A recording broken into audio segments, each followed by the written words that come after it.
জিও একাডেমিতে আপনাদের সবাইকে স্বাগত। আজ আমরা পৃথিবীর এমন এক অসাধারণ রহস্যের পর্দা সরাতে চলেছি যা আমাদের এই গ্রহকে প্রতিনিয়ত প্রতি মুহূর্তে নতুন করে গড়ে তুলছে। হ্যাঁ, আমরা কথা বলছি প্লেট টেকটনিক্স নিয়ে।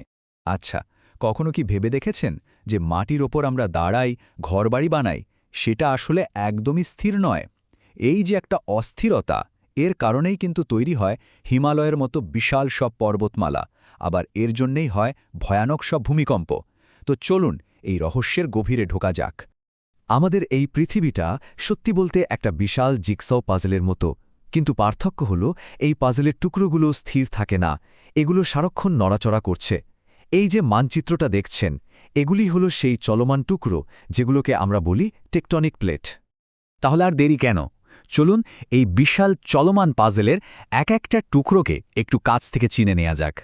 সহজ করে বললে এই টেকটনিক প্লেট হল পৃথিবীর বাইরের শক্ত আবরণের এক একটা বিশাল খণ্ড। ব্যাপারটা এভাবেও ভাবা যায়, ধরুন নিচে আছে একটা গরম আঠালো গলিত স্তর, যাকে বলে অ্যাস্থেনোস্ফিয়ার, আর তার ওপর ভেসে বেড়াচ্ছে এই বিশাল বিশাল পাথরের স্তরগুলো, মানে আমাদের লিথোস্ফিয়ার। এই ছবিটা দেখলেই বোঝা যায় যে আমাদের পুরো গ্রহটাই কিন্তু এই প্লেটগুলো দিয়ে ঢাকা। কোনো প্লেট হয়তো একটা আস্ত মহাদেশকে বয়ে নিয়ে যাচ্ছে, আবার কোনোটা হয়তো বিশাল সমুদ্রের নিচে লুকিয়ে আছে। পৃথিবীতে প্রধান বড় আকারের প্লেট আছে প্রায় 7 থেকে 8টার মতো। যেমন ধরুন প্রশান্ত মহাসাগরীয় প্লেট বা আফ্রিকান প্লেট, এরাই কিন্তু পৃথিবীর ভূগোলের মূল কারিগর।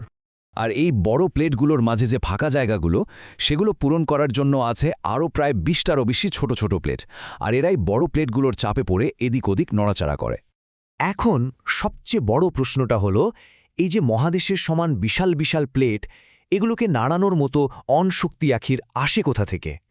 এই অসম্ভব শক্তির উৎস লুকিয়ে আছে পৃথিবীর কেন্দ্রের গভীরে থাকা তাপে। এই তাপ গুরুমণ্ডলের পদার্থকে এমনভাবে গরম করে তোলে যে সেখানে একটা স্রোত তৈরি হয়, ঠিক যেমন আমরা পাত্রে পানি গরম করলে দেখি। এই স্রোতি প্লেটগুলোকে বছরে মাত্র কয়েক সেন্টিমিটার করে ঠেলতে থাকে। ভাবা যায় এই ধীর গতি আমাদের পৃথিবীকে এতটা জীবন্ত রেখেছে। আচ্ছা, এবার তাহলে দেখা যাক এই প্লেটগুলো যখন একে অপরের সাথে ধাক্কা খায় বা একে অপরের থেকে দূরে সরে যায় কিংবা গা ঘেঁষে চলে যায়, তখন ঠিক কি কি ঘটে।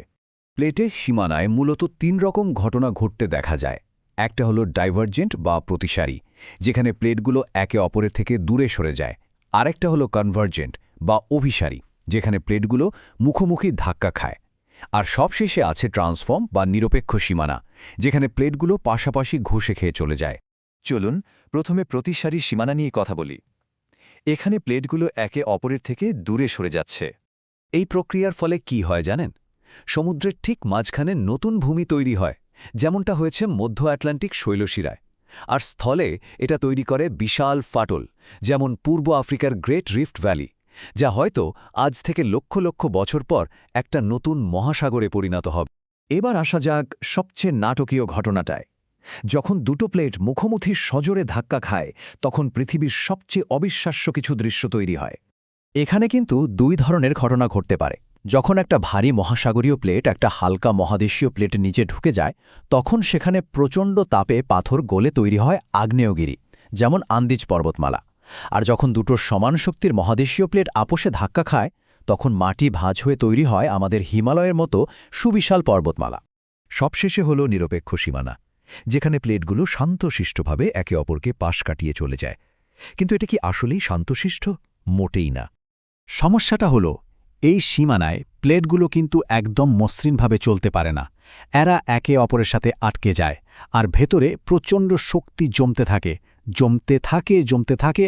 তারপর হঠাৎ করে যখন সেই শক্তি মুক্তি পায়, তখনই ঘটে যায় শক্তিশালী ভূমিকম্প। ক্যালিফোর্নিয়ার বিখ্যাত সান আন্দ্রিয়াস ফল্ট কিন্তু ঠিক এই কারণেই এত ভূমিকম্পপ্রবণ একটা এলাকা।